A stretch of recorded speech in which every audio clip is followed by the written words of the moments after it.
Bom dia, boa tarde, boa noite, pessoal. Sejam bem-vindos a mais uma videoaula de língua portuguesa. E agora vamos falar da estrutura de um texto descritivo. Lembrando que essa estrutura é uma estrutura padrão de alguns textos, tá? Mas isso vai fazer você ter um guia, né? Uma forma de produzir um texto descritivo bem feito. Então, existem textos que são totalmente descritivos. Porém, muitos deles vão mesclar aí, vão misturar alguns trechos de descrição em redações com outras características de escrita, como a narração, como a dissertação. Tá? Então, como a maioria dos textos, a descrição costuma seguir um modelo de raciocínio lógico, que vai ser dividido em três partes maiores, assim, três partes principais: a introdução, o desenvolvimento e a conclusão. A introdução, ela é feita com a apresentação do elemento que será descrito, tá? Geralmente ela não passa aí do que 4 ou 5 linhas. 5 linhas eu já acho muito.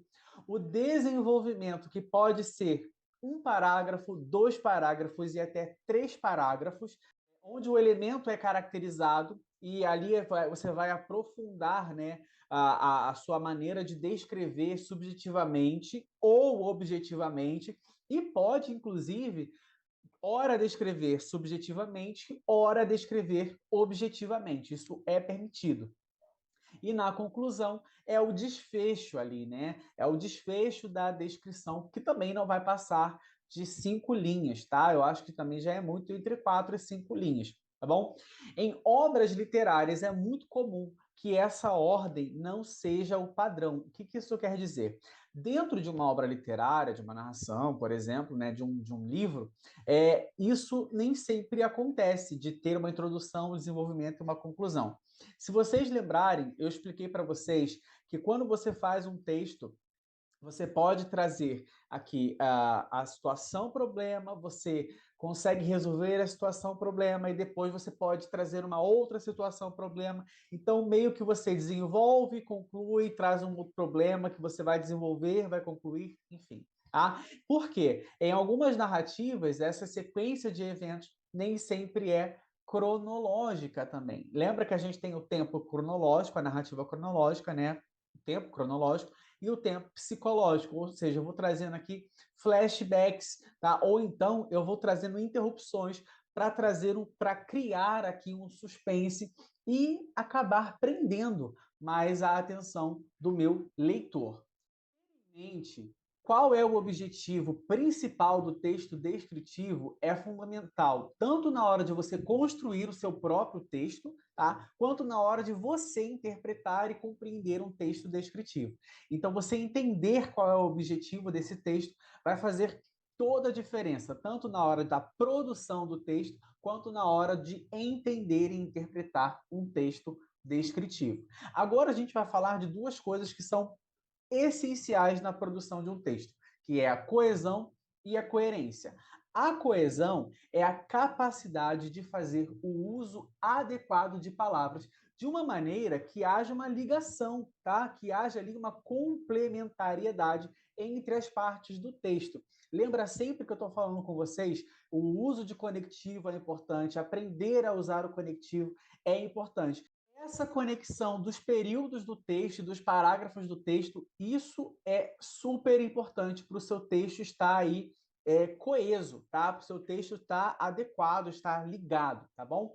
Para que isso aconteça e a linguagem fique clara, um exemplo é fazer a substituição de palavras repetidas. Evitar repetir muitas vezes a mesma palavra e usar sinônimos. Então, aqui entra a importância de vocês aprenderem vocabulário, de vocês aprenderem sinônimos, tá bom? Um texto com vários sinônimos, ele é menos cansativo do que ler um texto que a mesma palavra se repete várias e várias vezes. Outra possibilidade é utilizar a elipse. O que é a elipse? Você omitir um termo que já foi dito. E esse termo que está sendo omitido, ele vai ser referenciado através aí de um pronome ou através de um verbo que você vai trazer a noção do que já foi dito. Por exemplo, O aluno estava estudando para a prova, mas naquele momento decidiu ir dormir. Olha só, mas naquele momento decidiu ir dormir. Quem decidiu ir dormir?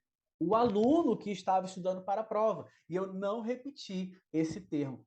Tranquilo? Isso é você fazer a elipse, a omissão de um termo dentro do seu texto.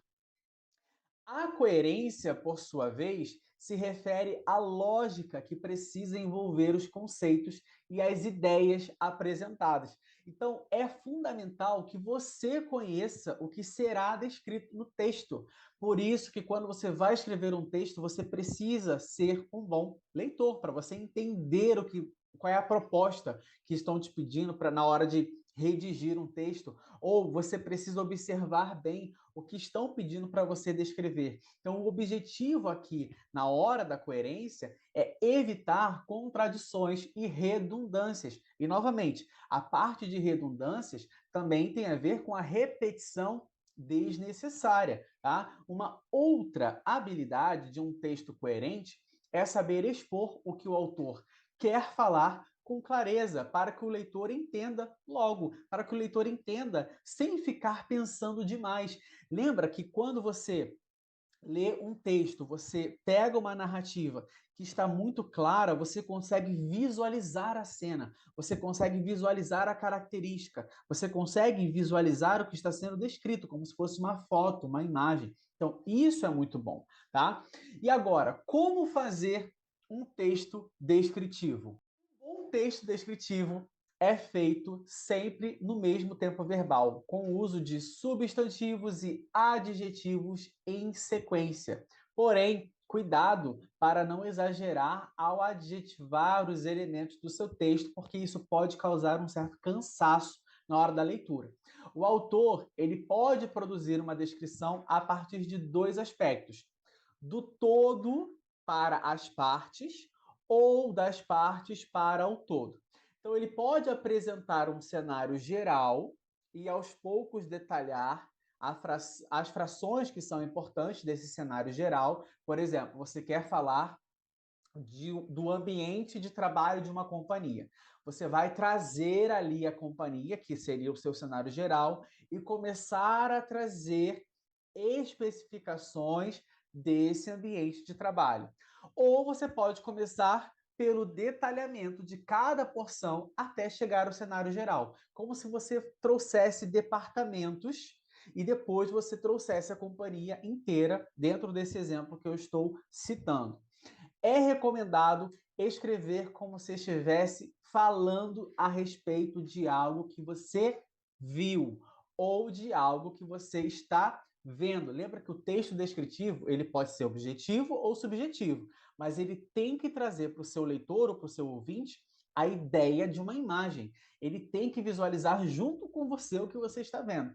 Então, na hora de você colocar no seu texto descritivo no papel, você tem que imaginar como você falaria, como você contaria o que você está vendo para a pessoa que vai ler ou ouvir, tá? Então, para dar mais qualidade na hora de descrever, você pode utilizar comparações entre o objeto ou a pessoa que está sendo observada e outros objetos, outras pessoas ou outras sensações, tá? Claro que quando não houver exigência a respeito do modelo de descrição a ser produzido, porque, por exemplo, você pode pegar um texto dentro aí, um exercício qualquer, e pedir, escreva objetivamente sobre X coisa. Você não vai trazer sensações, você não vai trazer emoções. Você vai descrever objetivamente. Por exemplo, a blusa do professor é preta, a cadeira do professor é preta, a parede que está atrás do professor é branca e tem um quadro com